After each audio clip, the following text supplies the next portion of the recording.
Krakauer takes us on his adventure. And here we get through language and through confession just the true nature of what would possess a person to climb an icy mountain. On page 134, we understand, in 135, we understand who Krakauer was. He was an itinerant carpenter, framing condos in Boulder for $3.50 an hour on the page bottom of 135. One afternoon, after 9 hours of humping 2x10s and driving 16-penny nails, I told my boss I was quitting. No, not in a couple of weeks, Steve.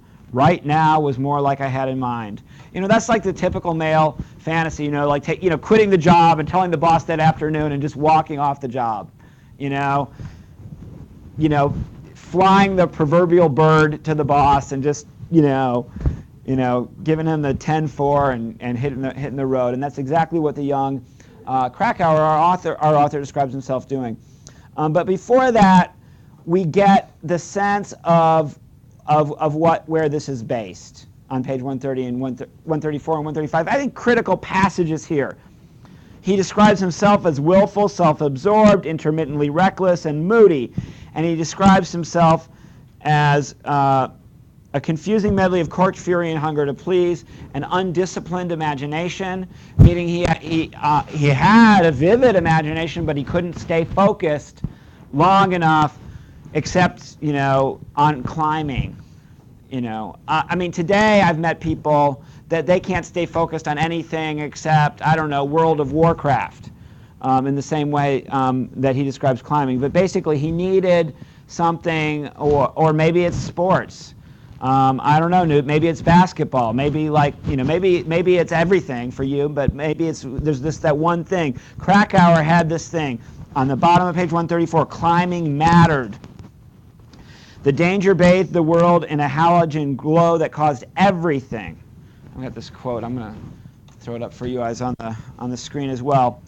Climbing mattered. The danger bathed the world in a halogen glow that caused everything. The sweep of the rock, the orange and yellow light shins, the texture of the clouds to stand out in brilliant relief, like life thrummed at a higher pitch. The world was made real. So for Krakauer, he is assigning to climbing, okay? And again, where is he going to go climbing? Not just, the climbing wall, which is about as far as I've ever gotten. A couple of rock faces here in Tennessee I've dabbled in, but I haven't really, really climbing, right? Life thrummed at a higher pitch. The world was made real.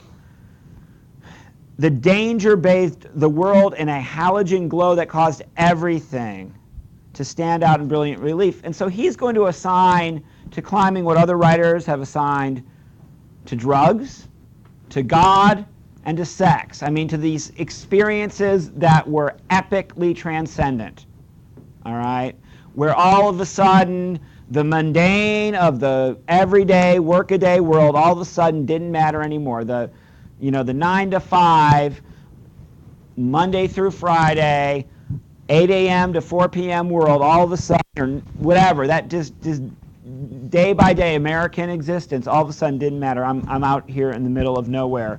And he gives us the details.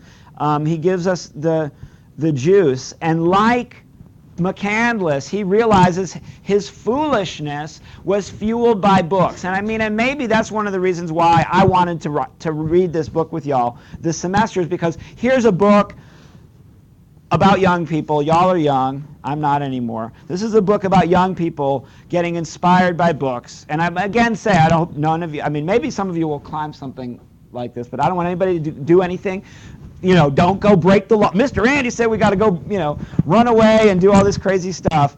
I'm not saying try this at home, but I think you guys can relate to it. He describes himself on page 135 as inflamed by the scattershot passions of youth and a literary diet overly rich in the works of Nietzsche, Kerouac, and John Menlove Edwards. I'm not sure about the later guy, but I've read enough Nietzsche and Kerouac to know where he's going. These guys are kind of this weird mixture of nihilism and narcissism. Very, very self-driven. Nietzsche's most famous is for saying that God was dead, but he's really actually very mystical in his writings, and so there's a certain irony to that. But Nietzsche very much so rejected mainstream social values and explored the idea really of the self, that the self could be redemptive. And it was very, Nietzsche himself lived kind of a dark life, so I don't think he's one that we can really hold up. And likewise Kerouac. Kerouac lived fast, but he died relatively young. And he died of the diseases affiliated with a reckless lifestyle. Jack Kerouac, despite his beautiful kind of Buddhist writing in The Dharma Bums, which was one of the novels that followed after On the Road, his most famous work, just kind of sunk into an alcoholic pit. He couldn't stay married. He ended up basically dying drunk in the late 60s.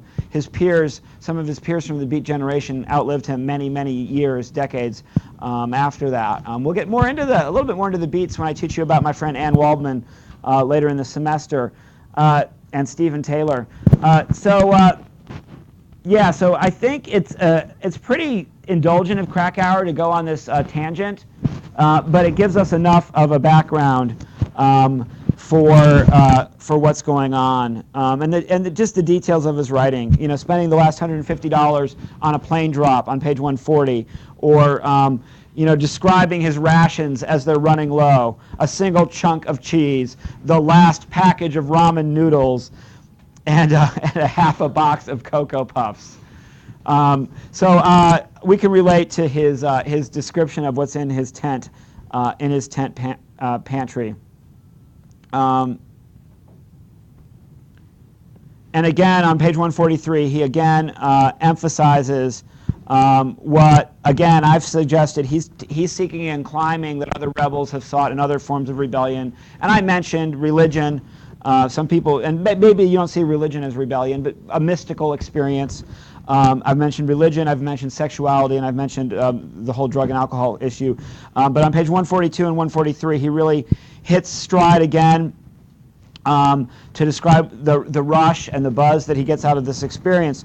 By and by, your attention becomes so intensely focused, this is the bottom of 142, that you no longer notice the raw knuckles, the cramping thighs, the strain of maintaining nonstop concentration. A trance-like state settles over your efforts. The climb becomes a clear-eyed dream. Hours slide by like minutes. The accumulated clutter of day-to-day existence, the lapses of conscience, the unpaid bills, the bungled opportunities, the dust under the couch, the inescapable prison of your genes. All of it's temporarily forgotten, crowded from your thoughts by an overpowering clarity of purpose and by the seriousness of the task at hand. So, I mean, yeah, that sounds like magic to me, that you can go and do an activity that frees you from the prison of your genes. So many of us have spent at least one time in our lives frustrated. You know, I'm not tall enough, I'm not cute enough, I'm not big enough, I'm not skinny enough, I'm not athletic enough, I'm not academic enough. So many of us have often been frustrated by, what, God dealt us. We got to live in this body for this time on this earth, in this, region of the world. We didn't get dealt another hand.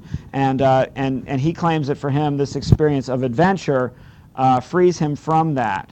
Now, if he had come home dead, we wouldn't get to read this book. He made it out alive. He's settled down. He's got a very successful career. And so he goes on for the duration of the reading for today, describing his adventure. And he claims that he didn't want to die, and he believes that Chris McCandless did not want to die.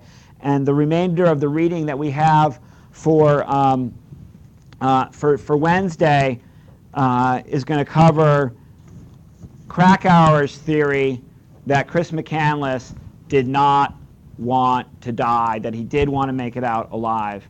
And we can see if we agree or not with Krakauer's interpretation.